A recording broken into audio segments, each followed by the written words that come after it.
Hi, Ross. Hey, how are you? I'm good.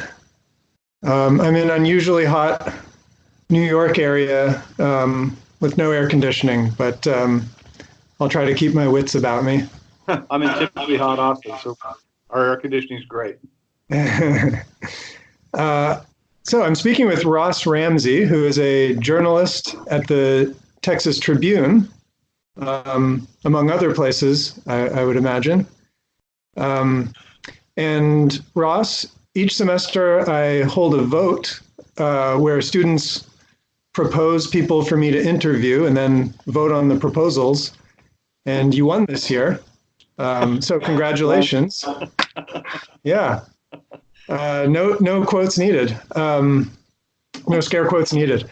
So the student who proposed you was especially interested in your writings on what's happening on the U.S.-Mexico border, which, in my view, is one of the, if not the most important political, social, moral issues in the United States right now.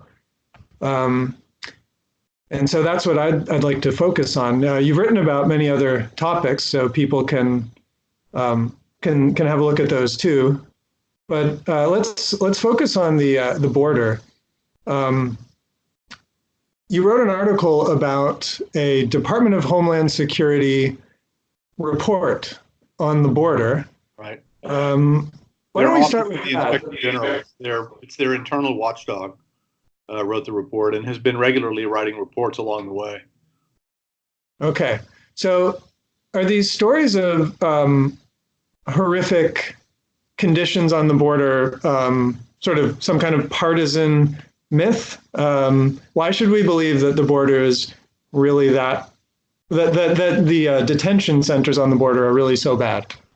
Well, I mean, this is part of the reason I wrote the column is that, the journalists who've been down there, the Tribune has had journalists in and out of these places, for the last 2 years. I mean, we've been covering this really, really closely. Jay Root, one of our reporters, Julian Aguilar, a bunch of our photographers. We've been all over this thing, as have a number of other news organizations, and have found that people appreciate the reporting when they appreciate it, but that some people are sort of geared to not trust the media on these things and don't think we're, necessarily telling the truth or think we're telling a half truth. And so I thought it was interesting that the government's own watchdogs, the Office of Inspector General at the Department of Homeland Security, part of the Trump administration, had gone in and turned out a report. And the report was fairly damning and, more or less matched what the news media had been reporting from there. The thing that they had that we didn't have or haven't had as much of is they had more access than we did. They're part of the government, so they can go wherever they want. And they described the conditions both in words and in pictures in a series of reports, but in particular in this report that I wrote about. And I thought it, ought to be covered. Here's what if you send in all the king's men, here's what all the king's men come back with. Okay. And can you tell us concretely some of the things they found? I don't have the report in front of me. It was detailed in that and in my column, but they basically found some squalor there. They found people that were packed into spaces meant for many fewer people. In a couple of cases, so many people in a room that they couldn't lay down, that they couldn't put cots in. People hadn't been allowed to take showers. People hadn't been allowed to brush their teeth. They weren't getting represented by, lawyers or advocates or counselors or any of that kind of stuff. It's just, a lousy set of conditions. And, part of the issue here is whether, whatever your immigration policy is in some ways separate from what your detention policy is. And even if you have a very, very strict immigration policy and you say, you can't come in this country. If you come in this country, we're going to throw you in jail or whatever. That's a separate issue from the conditions of that detention. And the conditions of the detention are squalid and inadequate, both in the eyes of the journalists and lawyers and other people who've been in and out of there, and in the eyes of the government itself. Yeah, so that was one of the points you emphasized in your article. I think it's called A Modest Proposal for the U.S.-Mexico Border, or a modest proposal for the situation on the U.S.-Mexico border. It's a column. It's not a straight news story. It's me writing what I want to write. But and the modest proposal was, maybe we should throw Congress into the same conditions and let them see if this doesn't force them to work this out. Mm-hmm. And of course, Congress would kick and scream in conditions like that. Mm-hmm. Yeah. So one of the things you emphasized in that article is what you said a minute ago. So I just want to go back a little bit. You emphasized that what you think about these detention conditions should be independent of what you think about immigration policy. How many immigrants should we let in? How many undocumented immigrants should we deport? There are all these. Should we have immigration reform of some kind? The DREAM Act, all these contentious political issues should be independent of this basic issue of having acceptable, humane detention centers. Right.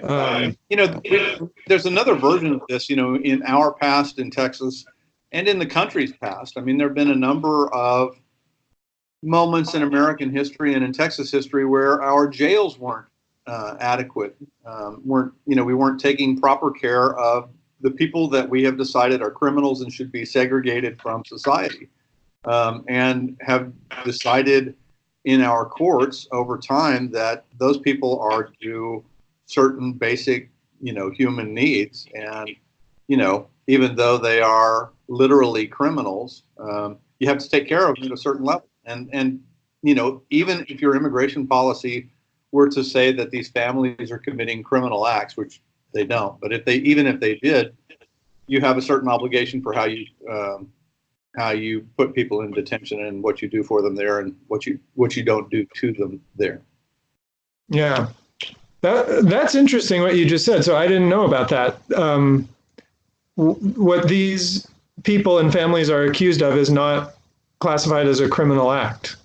Right. In some cases it is, in some cases it's not. In some cases they're holding them while they're being processed for asylum, which is a legal process. If you come up and present yourself for asylum, you go through a legal process, and they don't let you, you're not free to roam about the country. And what happens while you're not freely roaming about the country is something that ought to be of concern to us. Are we treating them, decently? I mean, you don't have to put them in the Ritz or anything like that, but you would think, we've had instances where people weren't allowed to take showers for 2 or 3 weeks, weren't allowed to brush their teeth, didn't get hot meals.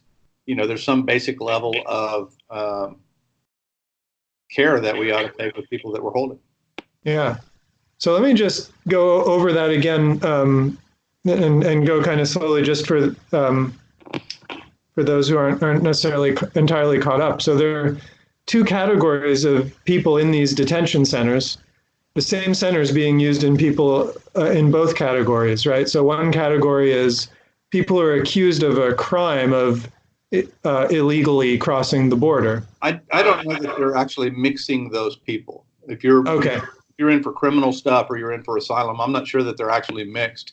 But I do know from our reporting and from the government's own reporting that the people who are being detained in facilities that are, overrun and, overstretched. Okay. And those are the ones who are basically waiting in line to have their application for asylum processed. Right. They're not being held because they're accused of a crime. They're sort of waiting it's sort of like if you're in a long lineup at the, waiting to get your driver's license or something. Some of them, some of them, if they came over in an illegal way, then, the argument that the government has made is crossing the border illegally is a crime. And that's where we've seen a lot of these family separations and things like that. Yeah. So one thing in this course that this interview is for, one thing I try to do with the readings I assign and the way the discussions are set up is sort of always anticipate what the best counter argument is going to be. Assume that whatever side you take, whatever argument you give on some issue, there's some good argument opposing you, and try to figure out what it is and be ready for it. So I'm kind of struggling here on this issue of humane detention centers. Is there sort of another side to this? Is there a compelling defense of the status quo, or is it understandable that that things are the way they are through some kind of reasonable human error or anything like that, or is this just sort of total inhumanity, total lack of concern for the welfare of the people in these detention centers?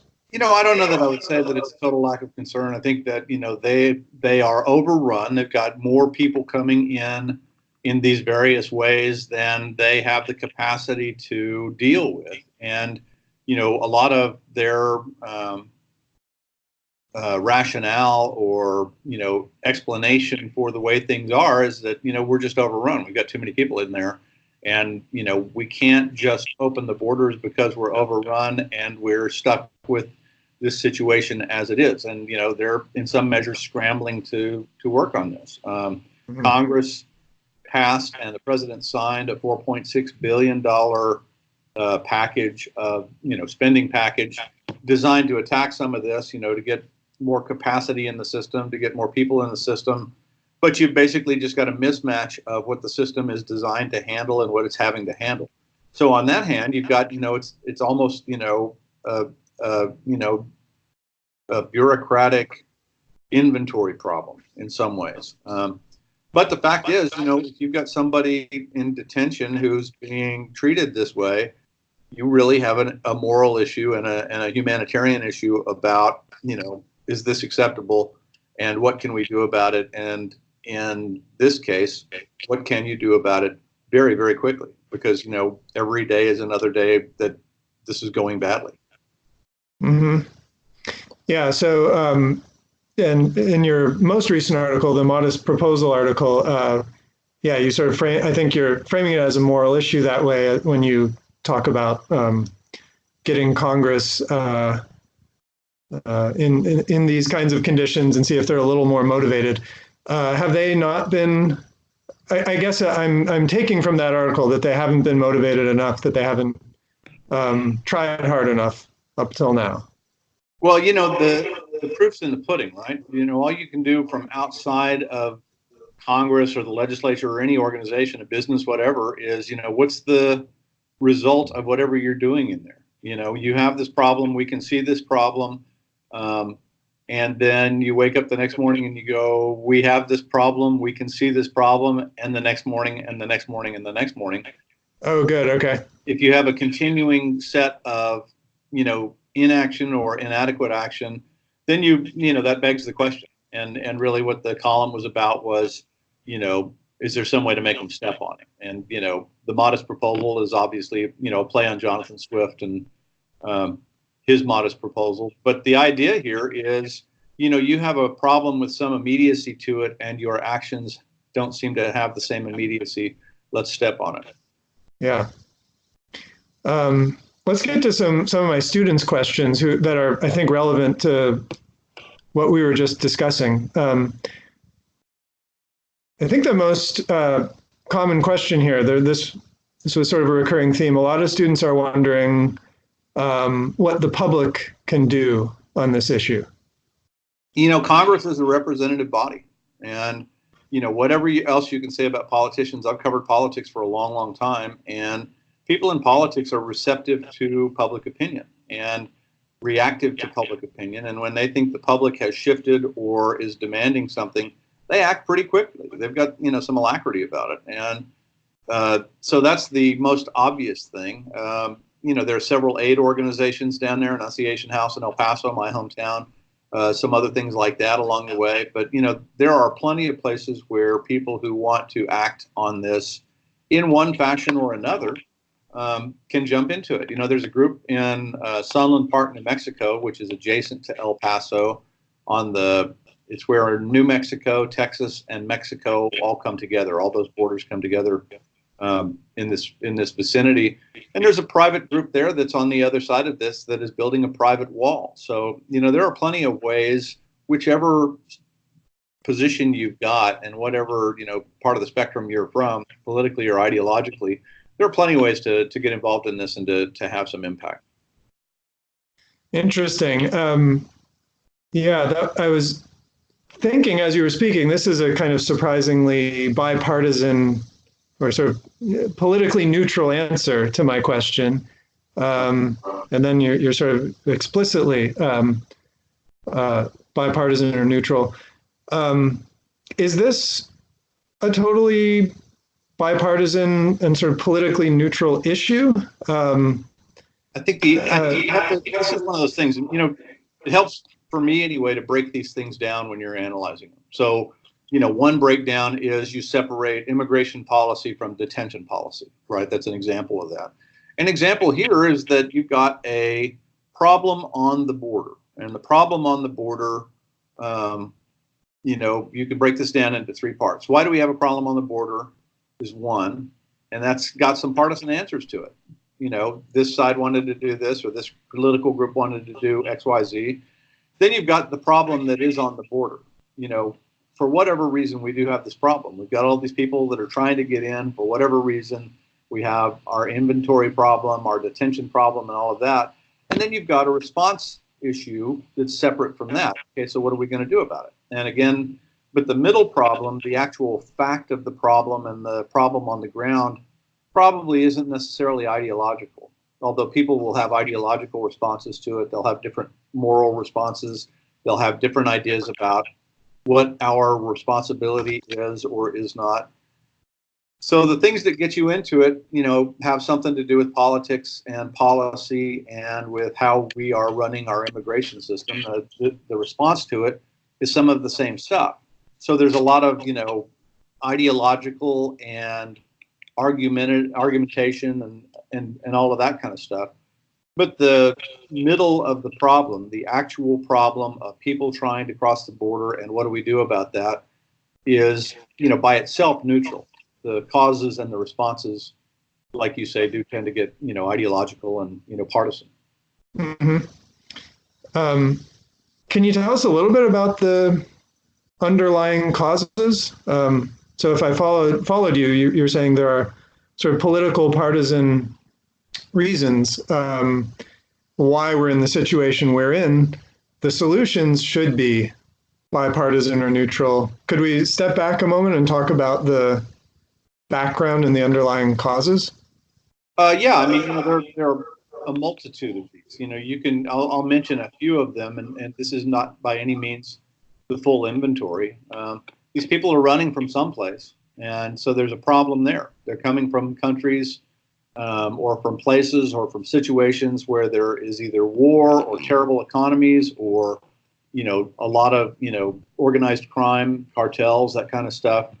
So there's a problem there, and that's a policy problem. That's what are you doing about that? What are you doing about kind of the root cause of this thing?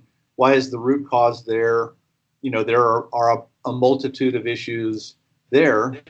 Then they're coming to, they're coming through Mexico. Most of these are not Mexican citizens. Most of these are people coming from south of Mexico through Mexico to the United States. So you've got a whole thing about, what's the policy of the country of Mexico? How are they handling this? How are we dealing with them?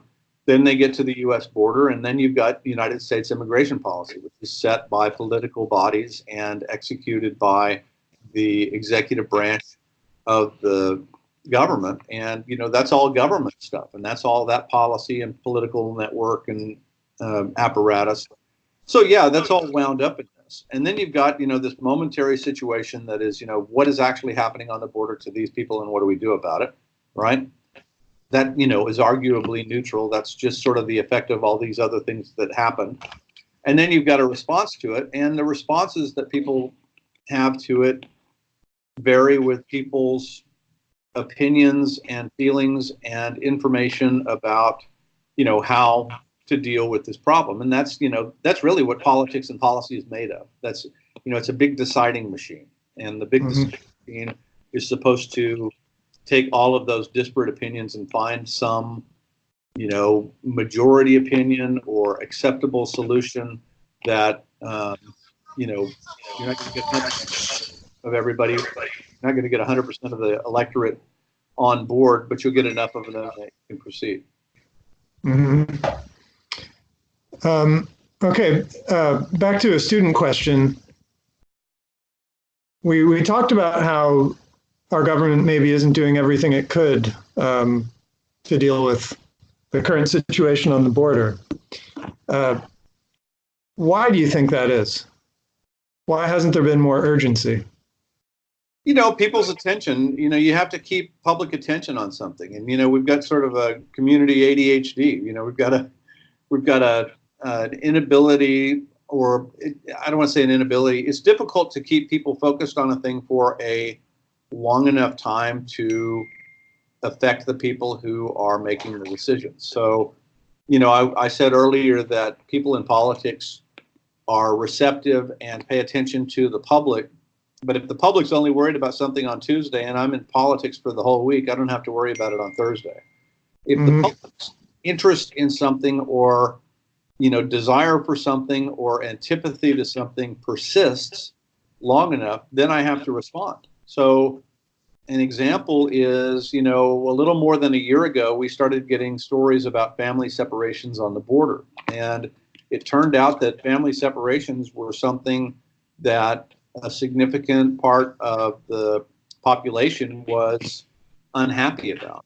And in this case, it came from some of the same people that politicians thought they were serving. So, Republican voters, it's a Republican government. A lot of Republican voters were conservative about immigration and were for a strict enforcement policy on the border until you started separating families from children. And then a significant number of those people, while still not probably hardliners on immigration, were like, that's a step too far, you need to back off. And their reaction was strong enough and persistent enough that you may remember the president signing an executive order stopping the family separations. That was a response, not a public response. These are the kinds of things that, if the public stays interested in it and, you can discern as a public official what the public is trying to tell you or what the public opinion is, then you get a reaction. And if they're up there and they're working on, however many issues they're working on in Congress or in the administration on any given day, and it's, dozens and dozens and dozens, what's sticking up is a big problem. And when something like this fades to the background, it fades to the bottom of their list of concerns.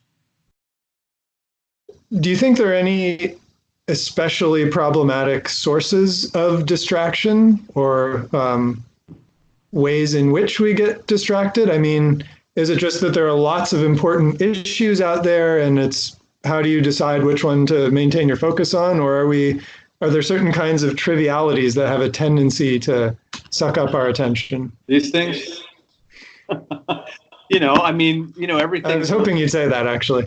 Yeah, everything from your cell phone to your television set to the noisiest people in politics, culture, entertainment, in your friendship groups, in your job. There's a million things distracting everybody. If you have kids, if you have parents, there's a million things, right? There's a million things out there. And you're paying attention to a certain thing at a certain time because for some reason it gets you in a way where you say to all of the other things, wait a minute, I need to pay attention to this. And, there's a certain amount of, you have to be present in certain things. Also, constantly, each of us goes through a day or a minute or whatever, makes a decision, whether we do it consciously or unconsciously, about what it is that's going to have our attention. We talk about multitasking, but there's all kinds of studies that say, really, you're just paying attention to one thing at a time, or you're distracted. And we spend a lot of our time in state of distraction and not enough of our time in a state of focus. And I think it shows in our personal lives. I think everybody can probably point to something in their own life or in the lives of the people around them. And it shows up as a community affliction as well. Mm-hmm. Yeah, just to add my 2 cents to that. So I've been researching social media for the last couple of years. I'm mostly focused on the psychological effects of social media apps and sort of ethical concerns that those raise. But yeah, I think in terms of the effects on politics, on the one hand, you could argue that social media apps like Twitter and even Facebook sort of empower ordinary voices in a way. You have hashtag movements that can arise semi-organically, and you might, if it's a movement that's on your side of the issue, you'll be happy about it. When it's not, you won't. But maybe there's some kind of empowerment going on there. On the other hand, human psychology has some, well, it wasn't designed for a social media environment. The human mind wasn't. And it's, the social media algorithms sort of pick up on aspects of our mind that we might not want to be playing such a large role in politics. So for example, MJ Crockett has written interesting stuff about this. We get a bit of a dopamine hit when we explore or utter a taboo idea. Same thing when we experience moral outrage. Both moral outrage is probably supposed to be a very rare experience that our evolutionary ancestors went through once in a blue moon when some member of the tribe ate all the stored up food, and you've got to come at them really hard. I think but that guy works. Pardon me? I think that guy works out. That's what happened to all the yogurts in the fridge. Yeah. But I mean, there are real costs to confronting a member of your tribe face to face with moral outrage. Now the incentive structure is reversed, where there aren't really costs; there are only benefits. Moral outrage posts get more likes, more retweets, all that kind of stuff. So, I think that plays into our. There might be an issue that's very important, but it doesn't stir up the same kind of outrage. Or there's an issue that stirs up lots of outrage, but it's not really that important if you think about it. Right. Those are going to just take off and consume a lot of our attention. So, I mean, in your article, you mentioned Trump's tweets. Trump's tweets take up a whole lot of people's attention. Like, I have to tell you, my news consumption has just plummeted because I'm constantly hearing about his tweets, and I'm not really interested, and I just wanted to avoid that. But it's taking up a ton of attention, and I think that's because of the human brain in the context of social media algorithms. That's what you get: sharing, retweets, liking of these outrageous. Like, look how outrageous this guy is. And I'm not saying it is or isn't outrageous, but what somebody says in a tweet, this was your point, I think, is not as important as what's happening to all these people being held in detention centers. Well, you have to decide what you're going to pay attention to. We're back to that. There's 100 things on your mind. You have to decide what you're going to pay attention to. And people in politics, Trump and lots of other people in politics, are good at sort of trying to redirect or distracting your attention. I don't want you talking about that thing I did. I want you talking about the thing I'm trying to do. And that's part of what they do. And we have to be conscious about what we're deciding to pay attention to and what we're deciding not to pay attention to. And we're constantly evolving, and the thing we're evolving to right now is an attention economy, it's been called, where everybody's demanding our attention for something.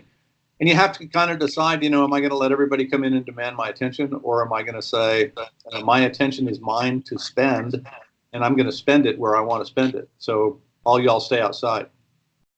Yeah. Everybody has to do that one at a time. And then, if they do that one at a time, then you get some kind of different community effect. Mm-hmm. I think that brings us to the last question I wanted to ask you. We talked about why Congress hasn't done more. We've talked about what the public can do. So the other question that a lot of students were interested in was, how optimistic are you that that this problem is going to be solved?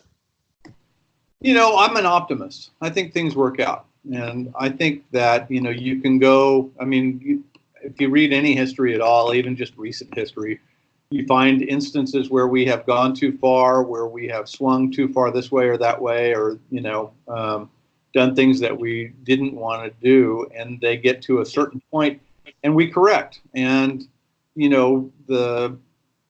the corrections sometimes come later. They sometimes come after, undue amounts of grief and when we realize we've gone too far with something, but we generally do respond, and that keeps me optimistic. And the idea that we generally have a line we won't cross, and that the people that are making the decisions about what we're doing are receptive to what we're thinking, makes me optimistic.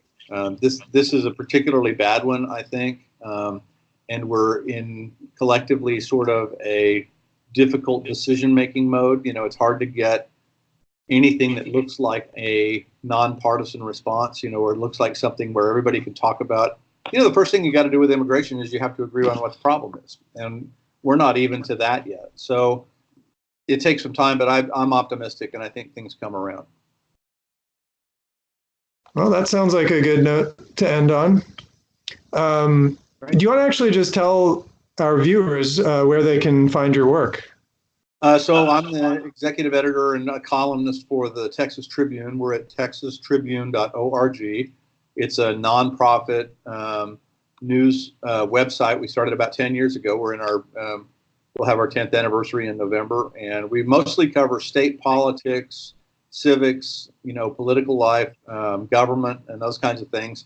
But when you've got the longest border with another foreign country and there's a national, international thing going on, that's pretty much local news. So we've been covering the immigration crisis as it's been going for the last 2 years or so. All right, Russ, thanks so much. That was fun. Thank you. Cheers.